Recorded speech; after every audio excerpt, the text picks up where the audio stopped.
Have you ever worked towards something for a significant period of time, only to finally get it and then realize that it didn't actually change the way that you feel? I recently reached 100 episodes on the podcast, and yeah, that's pretty much what happened to me. I reached episode 100. I've been building it up in my mind for quite some time. I was thinking about what I'm going to do, how I'm going to promote it, what type of guest I'm going to have on, it was all in my mind for a long time. I was picturing the moment. I reached episode 100. And when it happened, one thought just crossed my mind. And it was, what am I going to do for episode 101? Anticlimactic, to say the least. But that's what this episode today is all about. If the milestone wasn't the reward, what was? If you're new here, this is the show dedicated to men who are becoming more self-led and building meaningful lives. If you found value in this one, support the mission by subscribing and leaving a review. It helps the show grow, and that means that we can reach more men who are becoming the man they know they're capable of becoming. I'm Harrison, and this is the Growth Voyage Podcast. Enjoy.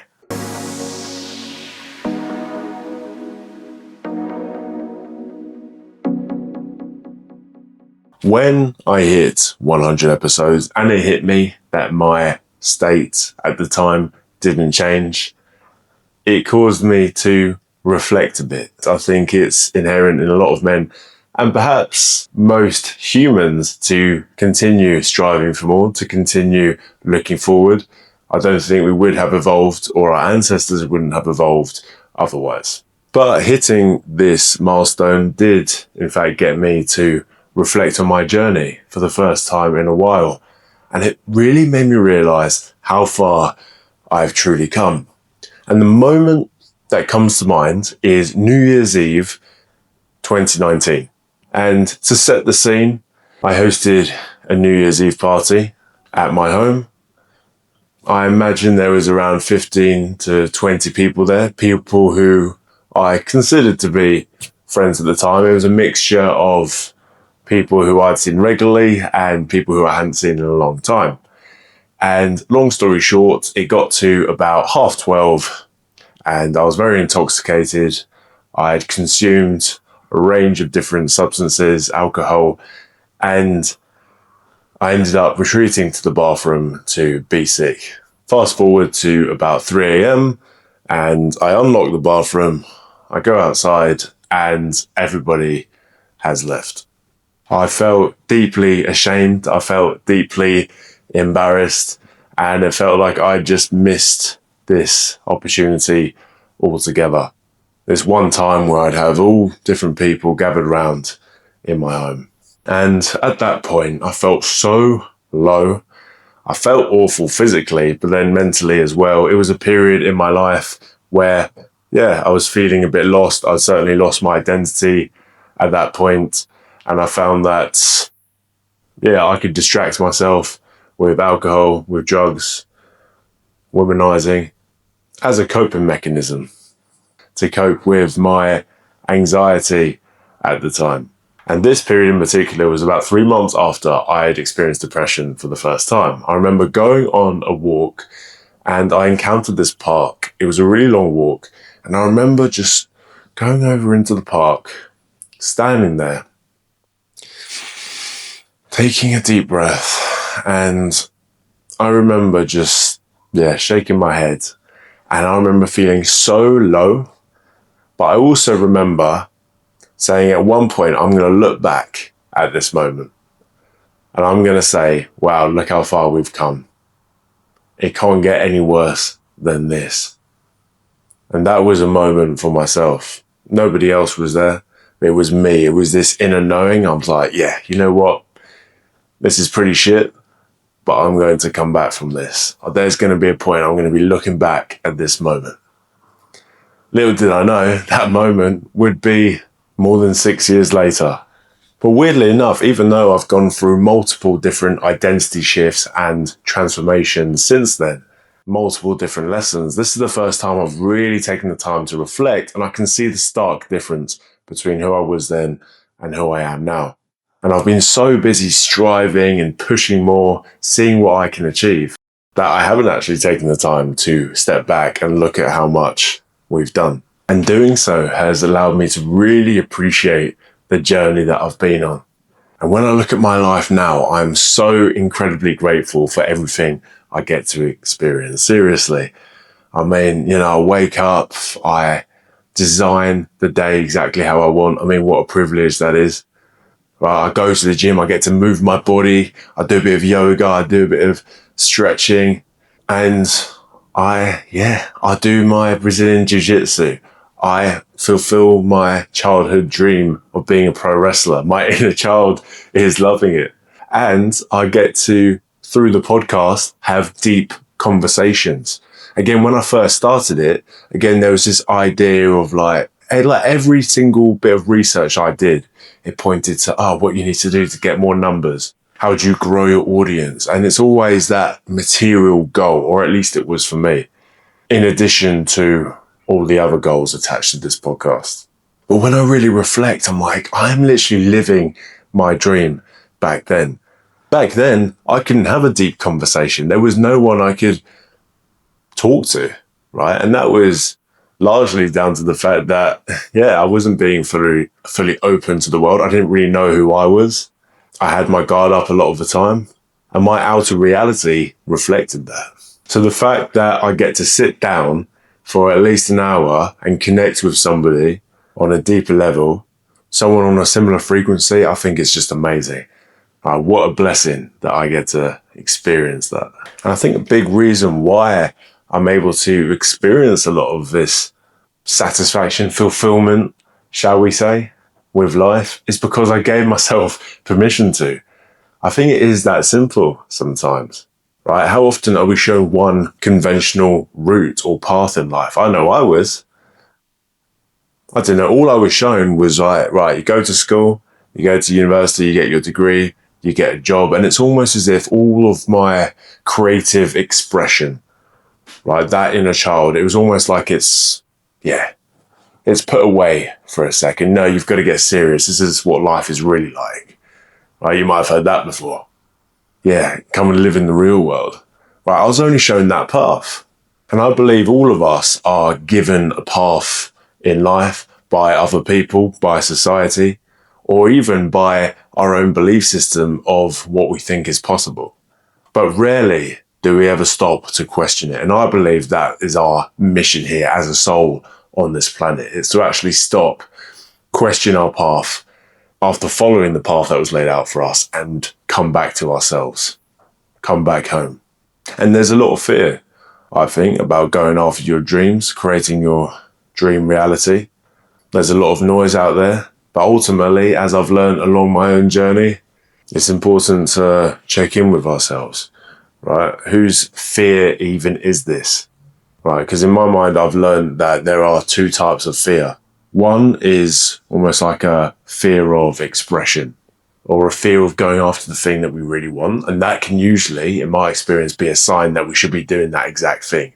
The fear is showing us the way. Other times, this fear is just noise. It's someone else's worries or doubts or fears. And so when I finally let go of this fear that I don't think was even mine, I could actually do what I find interesting, what I find to be important, and prioritize myself, which is at the core of not only my journey, but a lot of the other guys who have come onto this podcast as well. Prioritizing yourself. And it was a big reason why I ended up on this path, right? I was working a recruitment role, which I learned a lot from at the time, but ultimately it wasn't aligned with my soul's purpose. Right, and I learned through my journey that I always had to prioritize myself, right? I need to prioritize the gym, my jiu-jitsu, my pro wrestling, because they're a form of my creative expression, right? I feel fantastic after doing them. So why wouldn't I prioritize it? Because everything else in my life is going to have a positive knock-on effect, right? My work's going to be better. My relationships are going to be better when I prioritize my own stuff. And so when the business I was working for, the company I was working for, went through a tricky time, the founder was alluding to the idea that, right, we've got to go all in now, backs up against the wall. And in my mind, I was thinking, well, what does that mean? Because I was working pretty long hours, I'd say, as it was, and I was just about able to squeeze in my gym and my jiu-jitsu. It felt like, okay, with this way of doing things, how much more of myself would I have to give? Because I'm not prepared to sacrifice that. And I'm probably at my limit with sleep as well. And so when the visions weren't aligned, it naturally pushed me out of that role at the time. And it was tricky. It was definitely scary not having a job. It definitely was an exciting period as well. But I had no clue what was on the horizon. But that gave me space to pursue my own interests. And that eventually led to this podcast, which is fueled by my passion. But I was only able to get to this point by having the courage to put my own needs first. Scary in the short term, but so fucking worth it in the long term. So yes, by and large, the podcast became a lifestyle for me. Right? I think previously there was this whole idea of work and life balance. For me, it doesn't exist when you're an entrepreneur and you're chasing after your dream, because your life is your work, right? There is no switching off.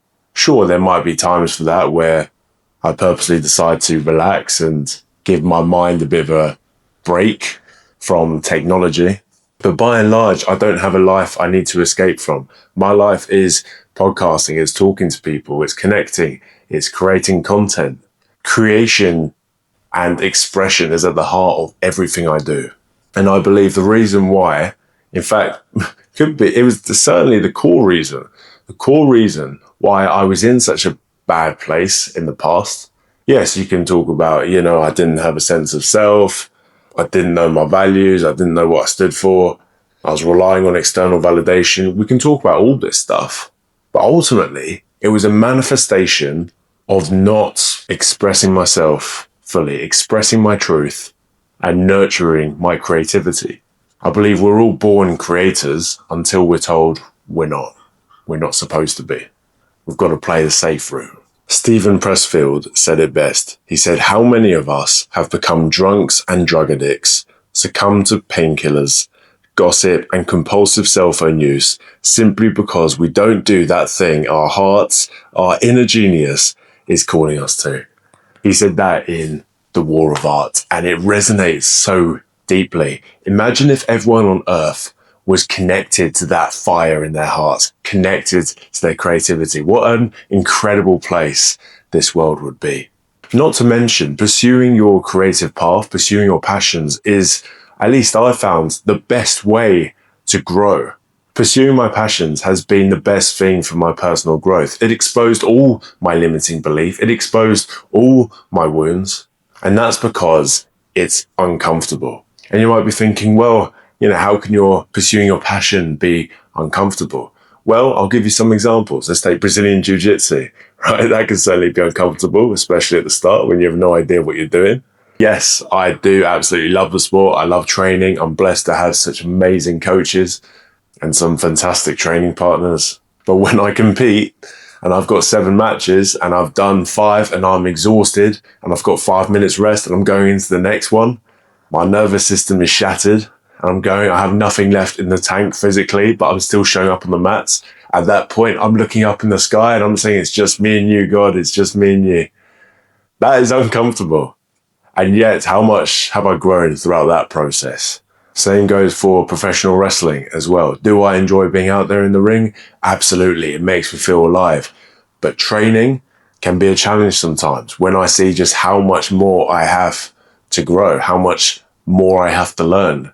That is uncomfortable, but how much do I grow in that process?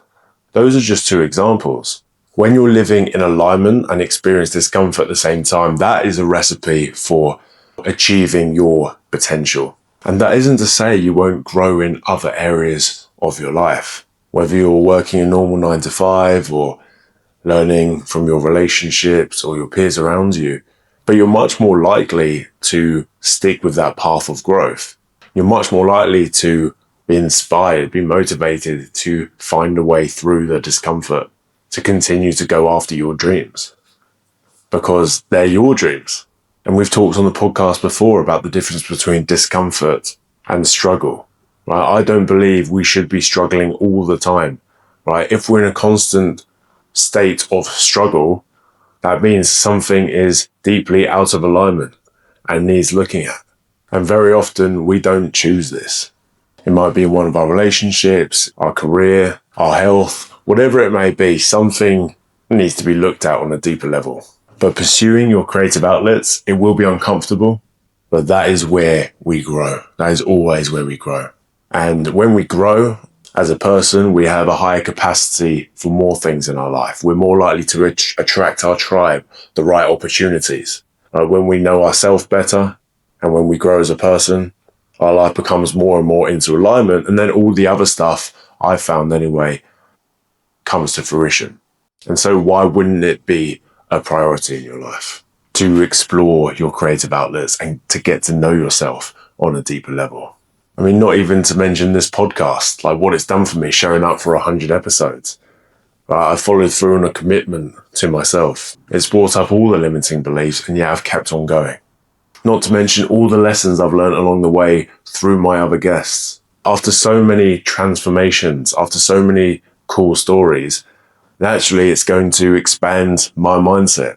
Like, there is no doubt in my mind that our possibilities of what we can do on this planet are limitless. The only limits are the ones that we place on ourselves, this invisible cage. There is no doubt in my mind. And I continue to be inspired by people when they talk about their faith, their mindset, the shifts they've had to make, how they've gone through adversity and come out the other side. Naturally, that's going to do a lot to my own belief system and what I believe is possible. This podcast has slowly rewired the way I think. It has deepened my faith massively. Because naturally, as the podcast has gone on, my curiosity has deepened and deepened and deepened as I've discovered more and more and more answers. And when you keep digging and keep digging and keep digging, eventually you're going to find the answer that you're looking for.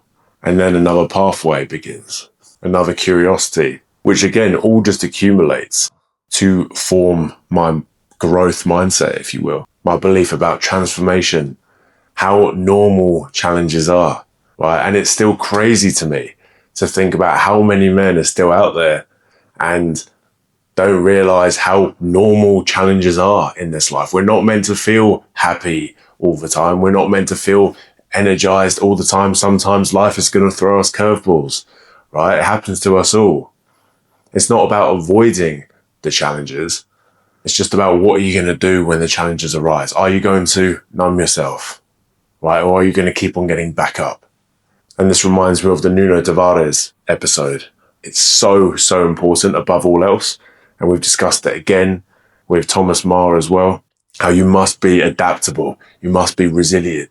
You must have grit, because that is going to help you to weather the storm in life, to ensure you keep getting back on track. I can't think of a characteristic, a character trait that is more important than that. And guess what? How do you build resilience? How do you build grit? Well, it's by going through challenges. And yet what do most people try and do? They try and avoid challenges and stay in their comfort zone. And then they wonder why they stay stuck. If there's one thing I wish every man knew, it was that. When you seek discomfort and prioritize yourself and pursue your creativity, magical things happen. Not to mention, my standards have grown significantly over the course of this podcast as well. Because as I've gotten more and more guests on, my standard for the types of conversation has changed. Right, the types of guests I've been inviting on. It's made me think about how important exposure to new experiences really is. Right, my standard for conversations isn't going to increase until I've experienced a conversation at that level. Right, that is how our standards start to increase. It's once we've been exposed to something new, right, it's impossible to go back to what we were experiencing before. If I've just had a guest on, for example, who's talked about the immense power of prayer, and we've gone really deep into that topic, naturally I'm going to want to explore that realm further, right? Because I'm going to have more unanswered questions. And so naturally I'm going to keep raising and raising the bar. And I think that goes for life generally. Until you've experienced something better than what you currently have, how else are you going to believe that something better is possible? Right? And when I look back on that 2020 version of me, I didn't think I could get better friends. I didn't think I could have a healthy relationship. I didn't even realize I could do pro wrestling, right? All of this stuff was outside of my reality, right? Until I experienced a healthy relationship, until I found my community of people who celebrated me walking into a room, until I started doing jiu-jitsu roles with people and realized we had quite similar values. I didn't see that. I just had this one-dimensional view of the world and what's possible. And this is why it's so important we just continue to follow our curiosity, because who knows what's out there. And I've experienced this in my life time and time again. I feel like I found my people, or I found my thing, and then I'll meet somebody else. And then my sense of self-worth will increase. And I'll think, oh, I want more of that in my life. And now suddenly this state doesn't really resonate with me anymore. Again, my standards have increased over time. And that is a wonderful gift that the podcast has given me. It's been connecting with some really cool people on a deeper level and realizing that we are aligned. We're on a similar frequency, a similar wavelength. Whereas previously, I probably would have looked at these types of people and thought I'd not really resonated with them. They wouldn't have been in my field at all. Or there might have even been a limiting belief that these types of people wouldn't want to hang out with me. This has been the power of, again, pursuing my passion. And ultimately, this led me to perhaps my biggest lesson, which is that our sense of self-worth directly impacts our reality. The rooms that you're willing to enter, the types of people that you're surrounding yourself with, the opportunities you pursue. These are all reflections of how you see yourself internally. I used to hang out with people back in 2020 who matched how I saw myself. And as my identity changed by pursuing my creative outlet, my environment changed, my friendship circles definitely changed, and my mission, my sense of purpose shifted. Even now, I speak to men all the time. Very few of them actually have a safe space where they can let go of their masks and connect with people on a deeper level. It's astounding. For a lot of guys I speak to, being heard and being properly seen hasn't been in their reality. They don't even think it's possible. I certainly didn't for a long time. So how do you find your people? How do you find your brothers with whom you can be vulnerable with? See, I think it is somewhat of a rite of passage to find these guys. Because ultimately, I reflect on my own journey, and the way I've been able to find my tribe now, it's ultimately because in some way or in some form, I'm in alignment with them. And the two main ways through this, I think one element is perhaps going deeper within yourself. I think when you've done quite a lot of inner work and explored these concepts, I think naturally your frequency is going to change and you're going to meet people at the same frequency as yourself. And so the connections, the tribe is a reward for all the hard work you've done in that regard. Another thing I can think of is that, you're simply working towards a similar mission to this person, or you're on the same mission. You've got a similar passion, a similar interest. And again, this is a reward for pursuing your creative outlet. The reward from the initial discomfort of starting and staying on that path is the connections, as well as all the other benefits that pursuit brings you. And as my sense of self-worth changed, my life changed as well. But that has been a very, very long journey. It took me a very long time to appreciate who I really was at my core. And I think gradually over time, because more and more people were gravitating towards me, the evidence kind of became undeniable at that point. But despite that, there was still voices in my head. There was still this perception of myself that I couldn't quite let go of. And so, I think it's definitely come in waves over time. Growth isn't linear at all. But at the time of this recording, I do feel like my inner world has caught up with my external world. And I do think that's a big part of the growth journey, at least that I found as well. So I've decided internally, or I've had the awareness that I want to make a shift. And then it takes a while to, reprogram my reality or for my outer reality to change. I think it just takes a while for the body to adjust to your new reality sometimes, right? The old stories, the old perceptions we've got of ourselves. I think the body has to catch up a bit with the mind sometimes. Even though we've made that shift up here, there's still stuff that our body needs to get rid of. And again, this is why the growth isn't linear. It's very much up and down, up and down, up and down. And that's why when I do get those periods of my life where I am feeling a bit low, I feel like there's a lot of resistance, I feel a bit stuck in life, that's usually a sign that I'm about to unlock the next level of my growth. And again, this is why the resilience piece is so important. Because if you can just keep on going and keep going, then eventually you will get there. And over time, I've basically realized that, the reality I'm living in now, it is close to my perfect day. We're getting there. We're getting very close there now. And a lot of that is because I am prioritizing my creative outlets and my form of expression. And ultimately, the key for me is to maintain this level of well-being. And I have full trust in my higher power. I have full trust that, my external reality will shift as I continue to do so. And if I'm prioritizing alignment day to day, then I am a firm believer that the rest of the stuff takes care of itself. There's always going to be discomfort. There's always going to be challenges. But hey, we've been through all of them before. So what's stopping us going through this next one? Isn't that what life's about? Isn't life just about, seeing how many challenges can be thrown at us and we go through them? It's a bit of a game, isn't it? Why don't we just treat life like a video game? That's essentially what it is, isn't it?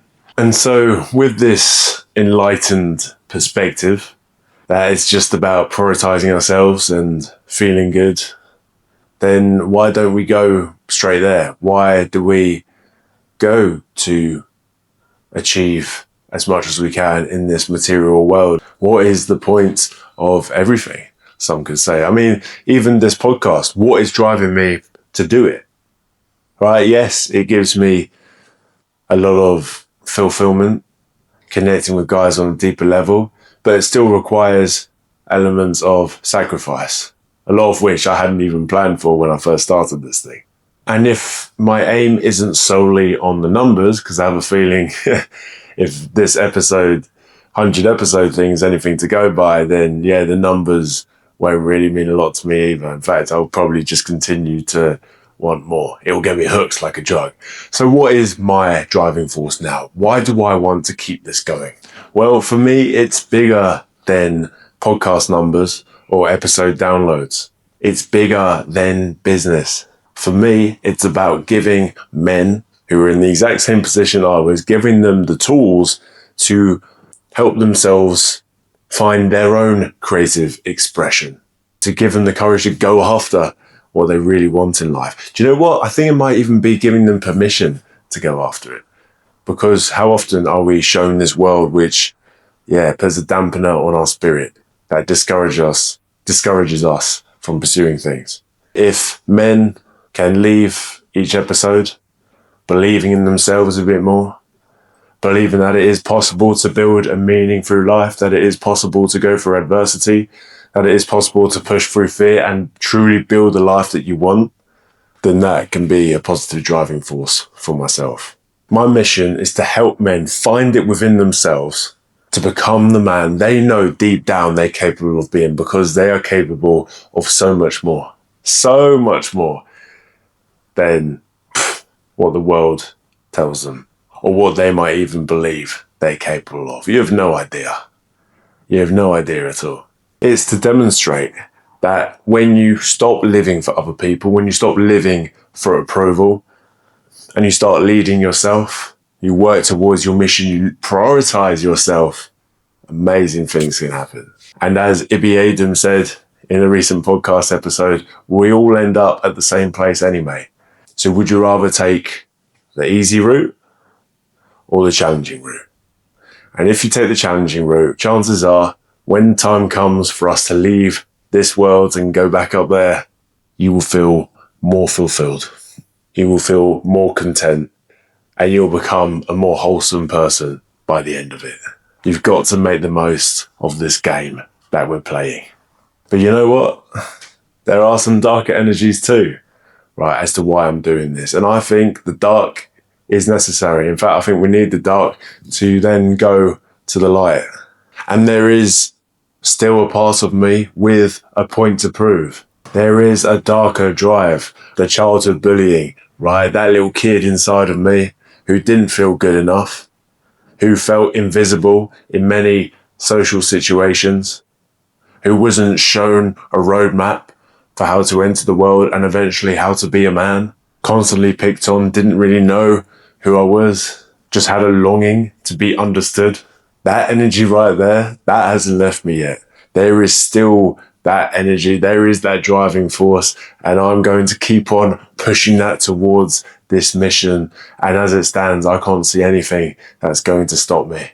A thought I've had recently is that all of this stuff that I've been through, the accumulation of all these experiences, me facing the darker parts of myself, me revisiting these traumas, me experiencing all this shit from ages ago, it's reconnected with that. That part is never leaving me.